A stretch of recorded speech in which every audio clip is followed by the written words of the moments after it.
Hello, hello, hello. It's me again. You know what that means. It's time for another panel. Are you excited? So I could draw this out and I can make this really long and say all the really cool things like Boardwalk Empire and Daredevil, like all the really cool things about the next person who's going to grace the stage, but you just want to talk to him. So I'm going to bring out, with no further ado, Charlie Cox.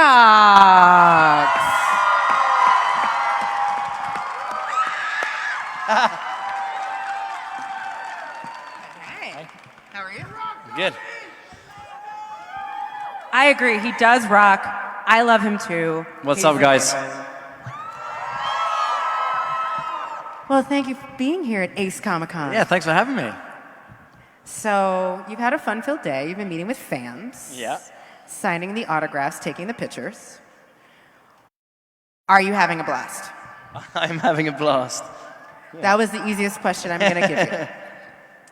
So, look, a lot of fans have been wondering, what is next for you? You have some amazing stuff coming on I think we might be talking about later. But how does it feel having such a successful season that you just had? Because I absolutely loved it. Like, how do you feel? You know, I have very complex feelings right now in regards to, you know, Daredevil. Just meaning that I'm so proud of the last season that we had, and I'm so thrilled with the response that it had, and it just feels, you know, a little strange for us to not be continuing with it, you know, based on the response we had from the last season. So, in many ways, I'm so happy that we got to end on such a high note, and who knows if there's any, you know, any more Daredevil to come in the future. I'm sure there will be in some capacity. But for right now, like, kind of happy and sad. Well, you did have an amazing season. And I am kind of a geek, and we've talked about this. One of the things that I love about Daredevil, and I think makes it such an incredible show, not only because it is dark and complicated, and there's a lot of Catholic guilt, and I'm Catholic, the stunts are incredible. And I think it really makes it, obviously, one, it's hard for you to play someone who is sight impaired, but also doing that while doing stunts. How do you prep in order to be able to do some of the work that you do? Obviously, we know you have a stunt person, but you do actually work through some of these stunts as well. Oh yeah, no, I do a load of the stunts myself. I love the action sequences. I really enjoy kind of engaging in them and preparing for them. I also, as many of you will know, I have an amazing stunt double, Chris Brewster, who he's capable of doing things I didn't know the human body could do. And I think that's probably the element that I'll miss the most about the show is the action sequences. They were so fun. And this season, you know, the great thing is when I got this job, I was very new to this kind of stuff, and so you know, I got involved as much as I could early on. But over 4 years, you know, I've got better and better and better, and so this last season was kind of. It was so nice because I was able to do so much more than I had in the first season, you know. And the prison fight, the 11-minute one take was, that was so cool. It was a little daunting. And when you say how do you prepare, I prepare in two ways. I learn the choreography, and then I prepare myself emotionally by saying, okay, you are gonna get beating the shit out of them in the next day and a half. And so just remember that. Daredevil got beat a lot in this last season. But what I love about the character is the character keeps getting back up and then obviously serving it back at the baddies. One of the coolest things I think about Daredevil as a character, and is just historically, is that it's one of the only superheroes that has a disability. And in mainstream, that is something that is not very much on display. It is not something that's very represented out there. What has been the reception for you from the disability community about Daredevil? Yeah, I mean, look, that's been an unbelievable byproduct of getting this job. Is that through it, I have become affiliated with a couple of organizations, visually impaired organizations, and I've met with so many people who have themselves grown up with, a physical disability of some sort, and as a result of that, this character has meant a lot to them. And so, because of my affiliation with the character, I've met a lot of these people, and that's just been probably the most rewarding part of this job. And so, that's something that I think I will take with me going forward. I'll always feel that connection. It comes with it feels like it comes with a lot of responsibility. It's not, and I always knew as an actor I wanted to take that very seriously. It was very important to get that right. And it's very hard to do. I found it very difficult to technically what I do with my eyes when I'm shooting the show is very challenging for many, many reasons, too many to mention now.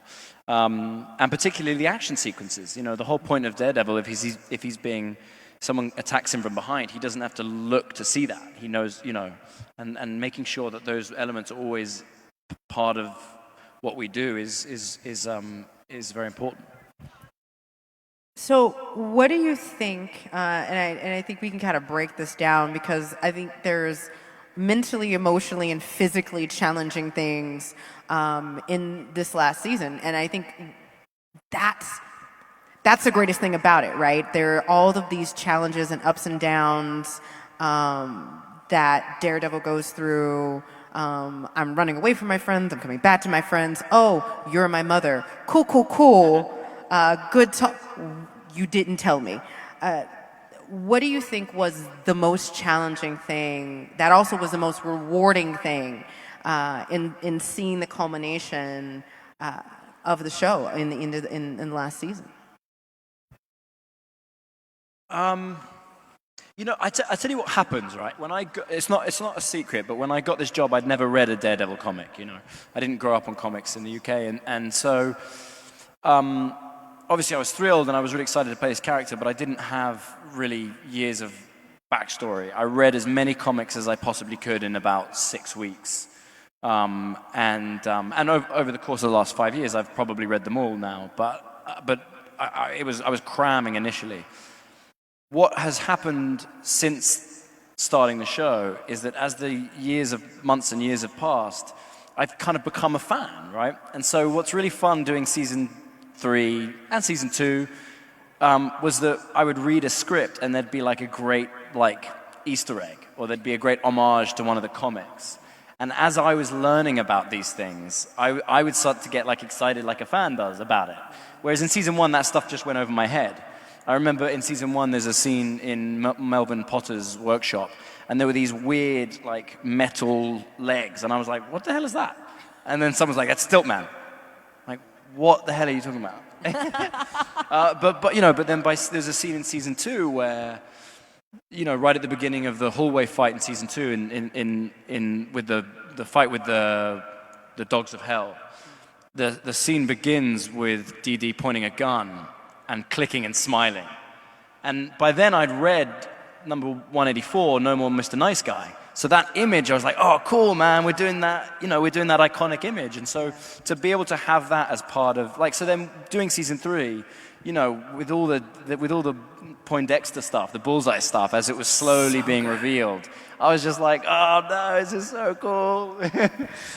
I will say, as a fan, I was also going, this is so cool. Yeah. And I love how what they did with the show, they did it in the first season as well. I love how they don't overdo it. It just takes a little bit of time, and you're kind of like, as I was reading the scripts, I'm like, he's Bullseye, is he? Yeah, maybe not. You know what I mean? You're just not sure. And then when they showed the trailer, I can't remember where it was, when they showed the trailer for the first time, we all watched it, and they showed the image of the cap with the bullseye. Everyone was freaking out, man. It's so cool. Yeah. That's, I think, the thing that I'm most sad about is that we won't get to really explore that relationship going forward. The bullseye Daredevil relationship. It really unfolded so beautifully. How do you? I mean, I would be geeking out on set every single day. Yeah. And when we did that fight, when we did that fight, there was a something had happened. Wilson had had an accident or something, and we had to delay the filming of that scene. And then there was a moment in time where they were like really worried about scheduling. Sorry, you people. Sorry. There was a moment in time where they were really worried about scheduling, and I remember them saying like, "Oh, we think that fight with you and Bullseye, with DD and Bullseye, I think that we're going to have to try and do most of it with the stunt doubles and get you guys in late, just do a bit." And me and Wilson were like, no way. You find the time because we're doing that. And that entire relationship between Daredevil and Wilson Fisk was so beautifully done. It was almost like an orchestra in season 3. It was like this grand crescendo up that all of us have kind of been waiting for forever. Like, we've wanted to see this, particularly whether you're a comic book fan or you just came into the show. So, well done. Thanks. Yeah. That was a fun fight as well, having all three of us in that room in the penthouse at the end. That was pretty cool. Oh, it was great. So you've already kind of talked about it, at least one of them. Were there any twists in season 3 that caught you by surprise? I'm trying to think. I like the not really twists. I like the. I don't like to find out what's going to happen, so I find out as I read it. And so when I read episode 9, when we have the fight in the church, and then when it's the iconic image reversed of, instead of Daredevil holding Karen Page underneath the crucifix, it was the other way around. I just think that stuff's awesome, man. I love that. That was exciting to me when I read that. I was like, that's so cool. I was like a little bit like, what are we gonna do? What's gonna happen with Wilson Fisk? Yeah. Oh, Wilson. Yeah. So he's in prison. Hopeless romantic. We'll see. In prison. Lots of pictures of his now wife on the prison cell. Right. Right. That scene killed me. The scene where he was like, can I at least say goodbye to my wife? Yeah, nope. You don't deserve love, but I do. Sorry, this is how I watch my Daredevil. So I gotta know, and this is like a personal curiosity, Daredevil, Foggy, and Karen, how good of friends are you guys off screen? Because it's that last scene. Deborah calls it the Scooby Gang. The Scooby Gang. Yeah, we're very close, as you can imagine, after being on set for hours and hours and hours and hours. In the first season, we were particularly close because we were still a unit, and we had so many scenes together. But of course, Matt, isolated himself for so much of season 2 and 3 that I didn't have as many scenes with them. But off screen, we're all very, very close, and I think we'll all, It's always funny when someone like me and Eldon went to the movies not that long ago to watch this film, and it's so funny when people see us together. I just find that funny. It's like, for them, that is the craziest thing that ever happened. Yes. They're like, what you're normal people? You're friends in real life. I know your face. But my favorite thing is when people get mad at Eldon for what his character does in the show. I find that so funny because he's like, dude, I didn't write it, Like, people come up and like, why are you so mad at Matt that he's a superhero? It's so cool. You should be proud of him. And he's like, dude, I don't want to tell you. It just means he does a really great job on screen, period. Exactly. So enough for me. I'm looking. Yeah, I didn't even have to look to know. So those amazing people over there. Oh, that's why they're standing up. They're just that excited. I was like, you guys have a train to catch or something? Like, what is going on? They're just that excited. All they want to do is talk to you. So you want to open it up? Question and answer? Yeah, let's do it. All right, so if you have a question and you are not already in line, you can go right on over there, and we are going to have one of the amazing ACE staff people direct you to the mic. So we have rules. You guys have been sitting here. You know what the rules are, but I'm going to say it one more time. Make sure you say your name and where you're from. So hi, my name's Katie. I'm from Columbus, Ohio. We flew out here exclusively for this. So my husband and I do Matt Murdock and Karen Page, and as fellow newlyweds, I wanted to know how you leave the work stress at home, or not leave the work stress at home, leave the work stress at work and not take it home with you. You don't. That's fair. I think that's being married, isn't it? You just, you try to be good-humored, but, you if you care about your work, you can't help but take it home a little bit, My wife always, like before we'd get ready for a new season of the show, she'd always love to joke, like, great, I get to live with Matt Murdock for another 6 months. That's fun. I imagine the with Matt's a little stressful. But nice question, though. I've never had that one before. Thank you. Do we get to hear from your husband now? I think so. He's like, what do you do when your wife doesn't leave work at home? It's fine. It's fine. So I know Deborah Ann Wool's a big D&D fan, and I think she's made D&D characters for all of you. So I was curious if you could tell us anything about the character she made for you.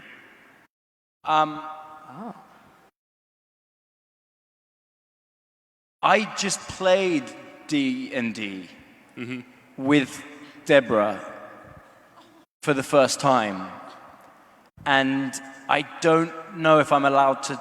I'm not sure if they've publicized it yet, so I'm not sure if I'm allowed to say who my character was or what my character was. I didn't. It's an intense game. I didn't quite get it, but I really enjoyed it. You know what I mean? So, but yeah, at some point you'll be able to watch a game that I was involved with with Deborah. It was the first time I played it. Thank you. Nice question. Hi, I'm Monica. I'm from Los Angeles, so over that way a bit. And I was wondering, before Daredevil, what was your favorite role to play? I think probably the character I played in Boardwalk Empire.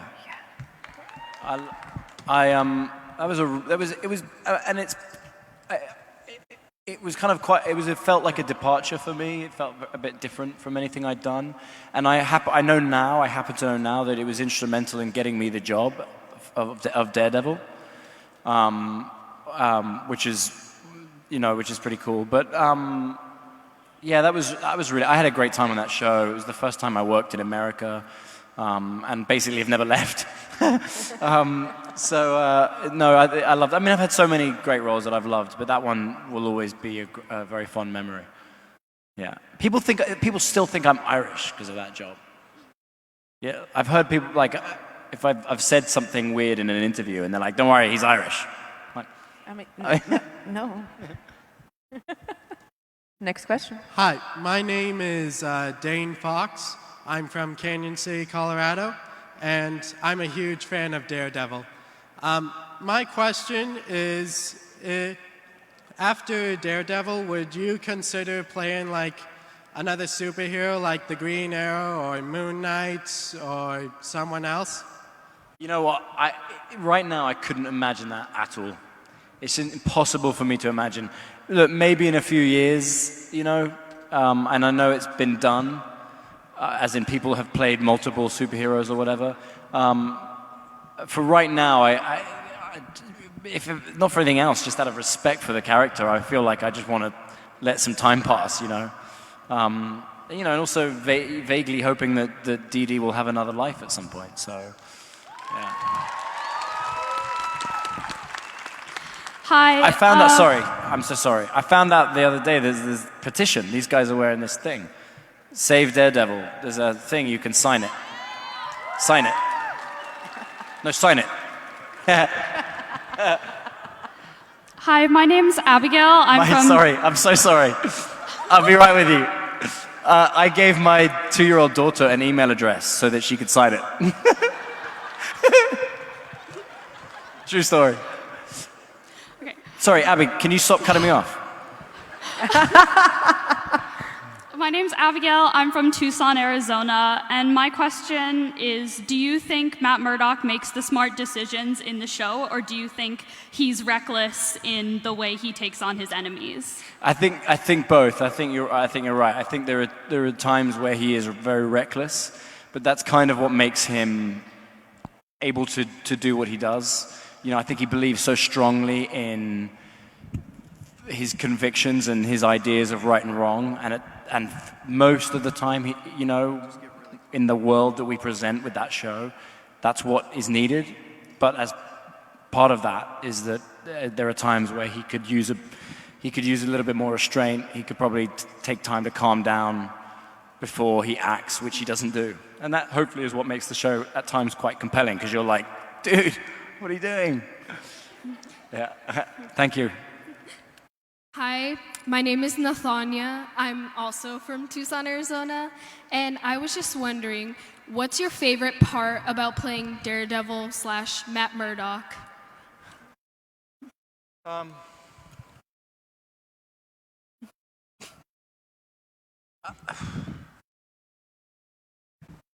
I mean, I'm hesitating because I think it's kind. I don't want to answer your question the same way that I did Abigail's, but it's kind of the same thing. I think it is that little gray area, that little. What was when I read the first scripts, the first Daredevil scripts? What was really exciting to me was this idea that you were presenting a superhero, someone who's ultimately a force for good, who at times was making really bad decisions and taking it too far, and that was something that was very interesting to me. It was something that at the time I didn't feel like we'd seen much of. And so, you know, Stephen DeKnight, the guy who ran the show for the first season, said that if you turn on an episode of Daredevil and you don't know anything about it, there should be a period of time where you don't know who the good guy is and who the bad guy is. You could see Wilson Fisk and think he's the good guy, and see DD and think he's the bad guy. And I think that's true to life a lot of the time. And so that was my favorite element of the show, is trying to find that area where someone could ultimately be good, but within that goodness have some pretty dark shadows. Thank you. Hi, my name is Amelia. I'm from Dallas, Texas.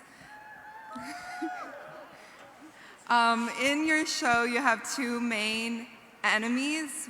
There's the Hand, which deals more with mysticism, and then there is Wilson Fisk, that is more grounded with real life. Which one would you feel is the more formidable or frightening enemy out of the two?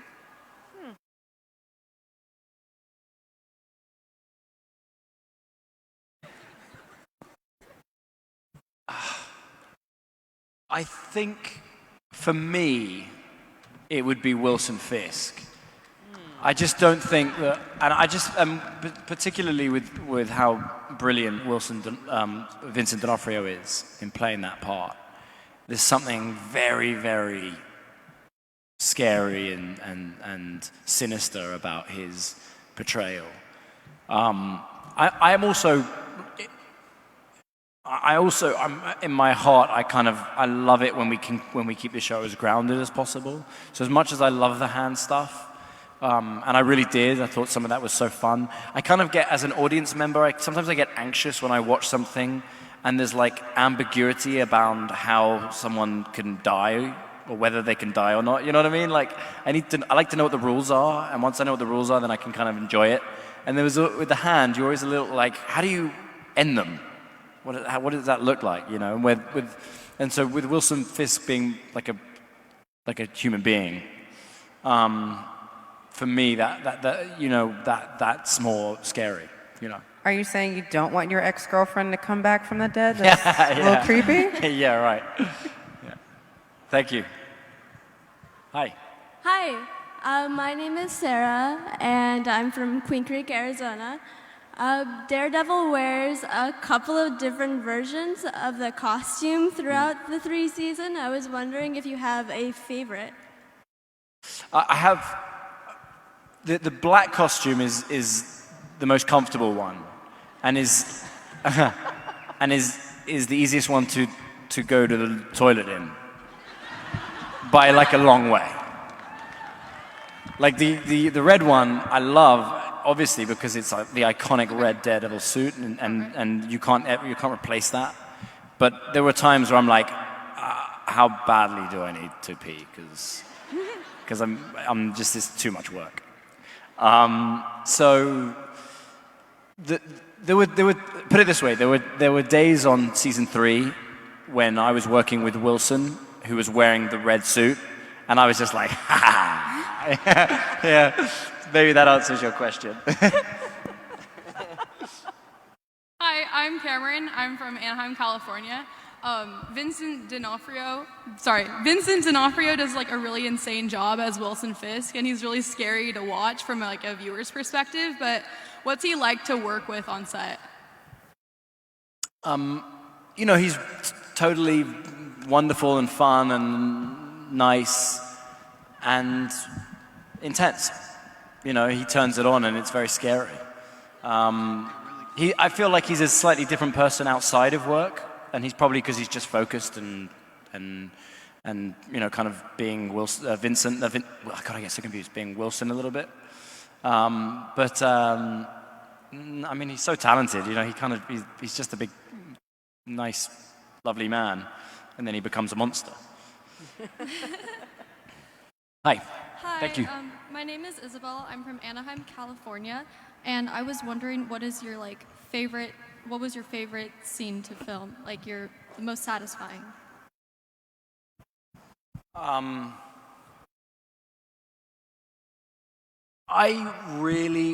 hate answering this question because I've had so many great scenes with so many different characters and actors in the show.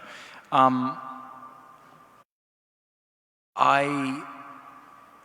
really, and this is probably an unexpected answer, but I really loved, there's a period of season 2 where Matt kind of really starts to become like he starts to lose it a little bit. And it's around episodes 6, 7, 8, 9 of season 2, where he's trying to do the Punisher criminal case. And he's also going out at night with Elektra and beating up the Hand. And he goes a bit crazy. And those scenes with Elektra, and when we got to see that side of Matt, because Elektra brings out a side of Matt that's dangerous and like really, really teeters on the edge of kind of maniacal. And it was really fun to play that. I really enjoyed playing a Daredevil that could, you know, become someone that is not actually a very nice human being and is a little bit crazy. So that's what jumped to my mind when you just asked that question. But there's been so many great moments. Thank you. Hi, I'm Hi. Aline. Oh, wait, you didn't ask that question? Oh, you moved. That was so quick. I was like, did you just change your sweater? What happened? Hi. Thank you. Good question. Sorry. Hi, I'm Aline. I'm from Mexico. And woo! And my question is if you use music and what type to get in character, and also which artists do you think are Matt Murdock's favorite?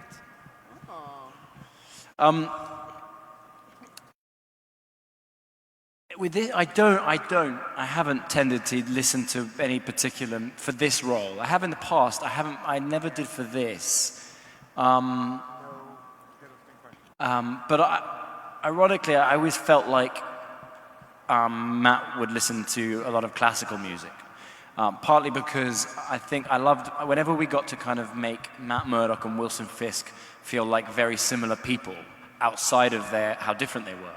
I thought that made the show more interesting. And of course, classical music is so synonymous with Wilson Fisk's character because whenever you see him, he's playing classical music. So I thought that Matt would be similar in that way, that they'd appreciate the same kind of music. Thank you. Nice question. Thank you.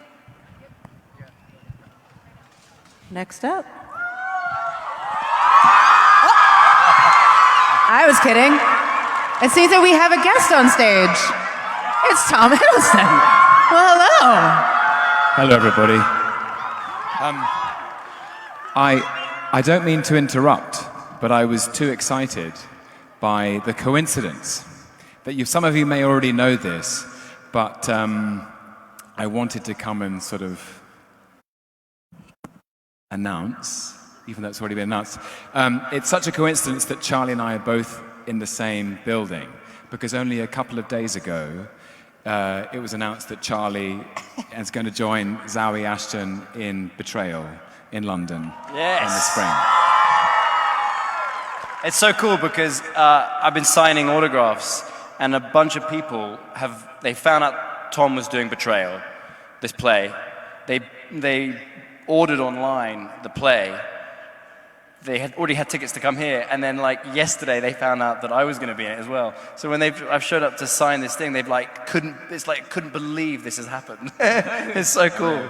And Tom and I haven't seen each other for about 4 years. Yeah. And then we found out we're going to do this play together in London, and knew we were coming here this weekend. So very exciting.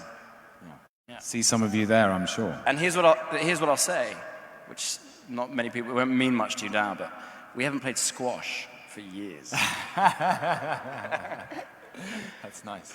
Let that hang in the atmosphere. Yeah. Ladies and gentlemen, Tom Hiddleston. I'll get out of the way.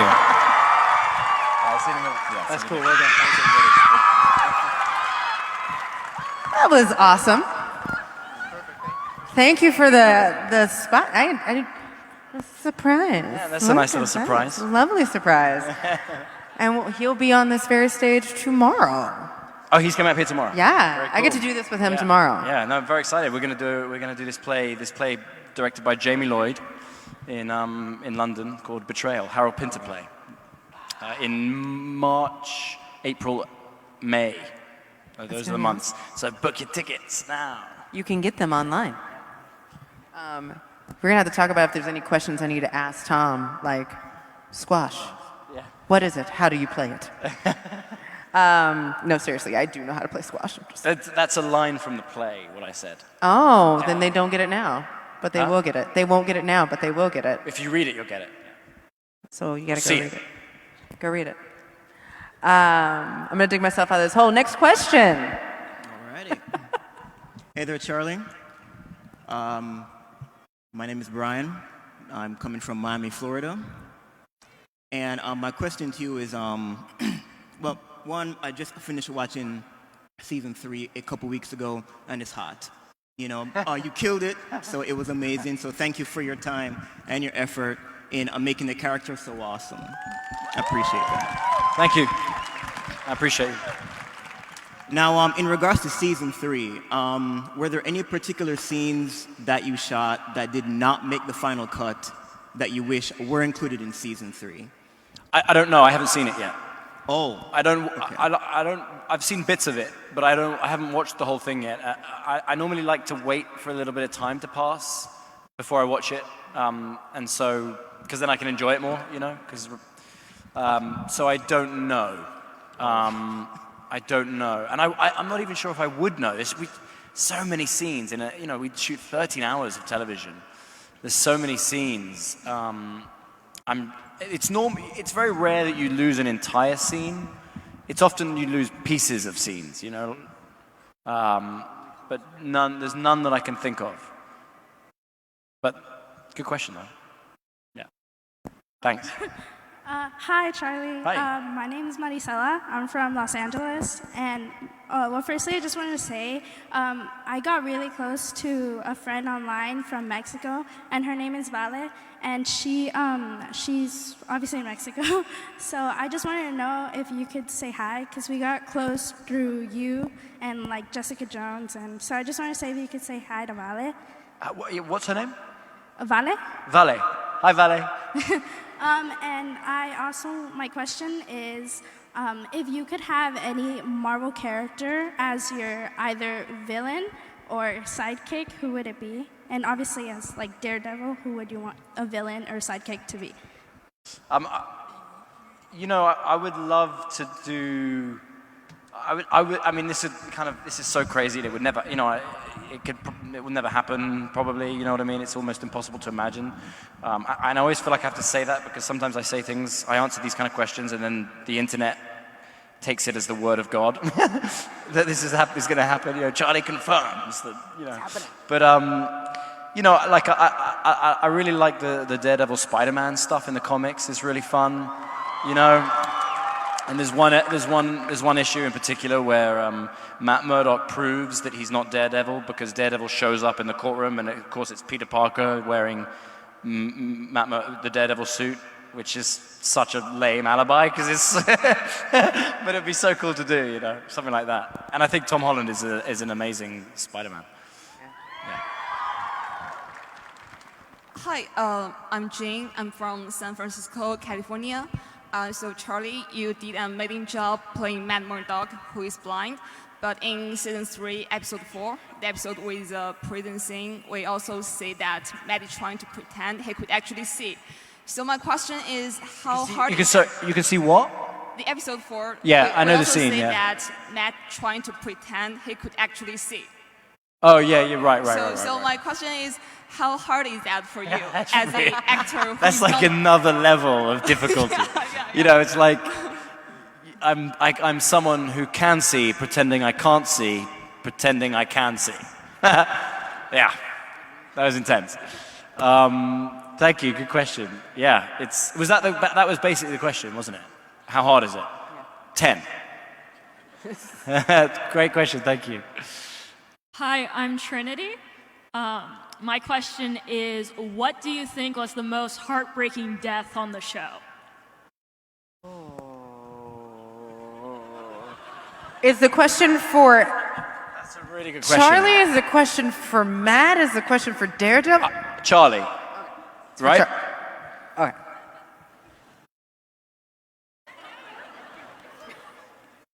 I think.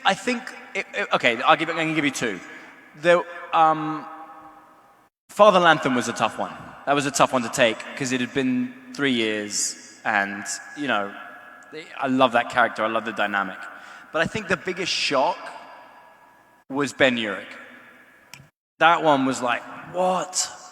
And he was such a great character. Do you know what I mean? I mean, they both were, but like, it was such a shock because in the comics, that doesn't happen, you know? So there you go. Great question. I've never had that one before. Thank you.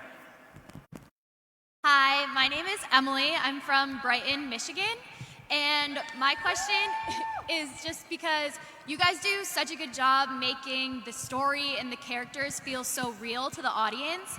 I want to know if it was really hard to kind of disconnect how really depressed Matt was at the beginning of season 3. Just repeat the last bit of that question. What? Just say the last bit. What? If it was difficult for you to disconnect from how like depressed Matt was at the beginning of season 3. What do you mean by disconnect? Like you in real life into actual portraying how No, he was totally as a easy. character. I've definitely been that depressed. I say that kind of semi-jokingly. No, the hardest thing is,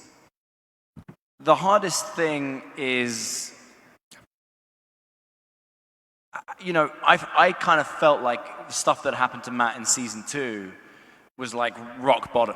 You know, like so when I was doing that, I was like, right, this is a man who's really at his lowest point, blah, blah, blah.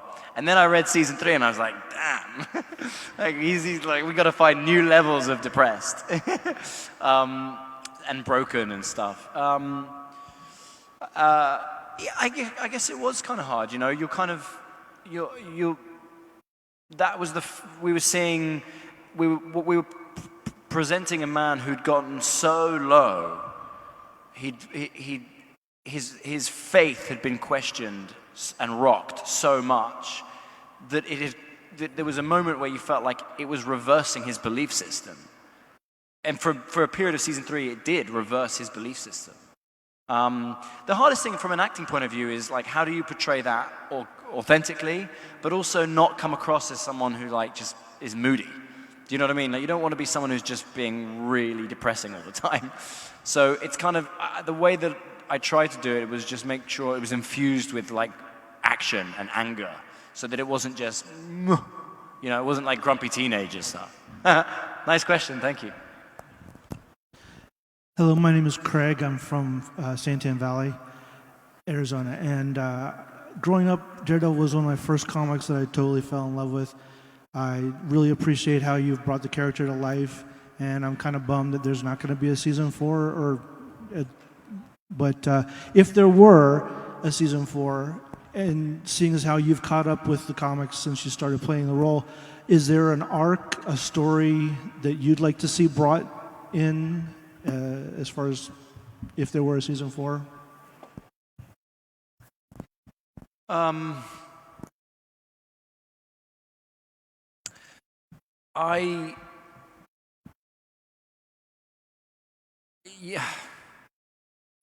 It's tricky because it's tricky to answer this. In fact, I have to be really careful here, just because I happen to know details of what was planned, and so on the off chance that there would be at some point, I wouldn't want to say too much. But what I can say, which I think is vague enough, is that I'd be really excited to see Benjamin Poindexter really come into his own and really kind of embody Bullseye, and for that, to see them face off, him and Daredevil face off with that's something that I was looking forward to immensely in the future. But there's so many great storylines, man. So, all right. Thank you, Craig. All right, this is our last question. Can we do double time? Can we do double time? Like you've got yes and no. The rest of you guys have yes and no questions, if you want them. Do you have yes or no questions? That's the bigger question. It's got to be like super quick, so let's do it. Oh, okay. Yes or no? No, she gets the question. She's the last one. No, I was just saying. Yes oh, okay. My name is Courtney. I'm from Dallas, Texas. Thank you for the autograph. So I enjoyed seeing Daredevil on The Defenders. I don't think he enjoyed being there, but if he had to choose one Defender to form a super duo fighting crime group with... Kristen Ritter, Jessica Jones. Thank you. Okay, super quick questions. Let's do it. You don't need to introduce yourself. Just so we can get through everyone, right? My quick question is that since all the Netflix, or almost all Netflix shows are almost canceled, what's the one thing you're going to miss about your Defender co-stars like Jessica Jones, Mike Coulter as Luke Cage, and Finn Jones? Just the off-screen banter with those guys, particularly Kristen. We had so much fun off-screen. It was, I'll miss that tremendously. Thank you. Nice costume. Who's next? Hello. I just had a quick question. Out of all the fight scenes you filmed, what was your favorite? Prison fight, season 3. Yeah. She was like angry about it. Yeah. Hey man, nice costume. Thank you. Which one do you think is the real Matt, the lawyer or the vigilante? I think the vigilante. See, we're doing it. Let's go. You had a plan. You're executing. Yeah, what's happening? I'm supporting you. Wait. No, they took the mic. Oh, they from took the us. mic. That just means you're going to have to come back to another ace, and you're going to have to answer more questions. Guys, thank you so much. Thank you. It's so nice to be here. Thank you for having me. So you know how this goes. We have one more thing we have to do. Everyone, please stand up for me. And we're going to take an audience picture. You going to put your mic down? Oh, cool. Since we can't go down there and take a picture with everyone, we're going to turn around and take a group picture. Right. There you go. And then you're going to take one by yourself. Wait, oh, I like this.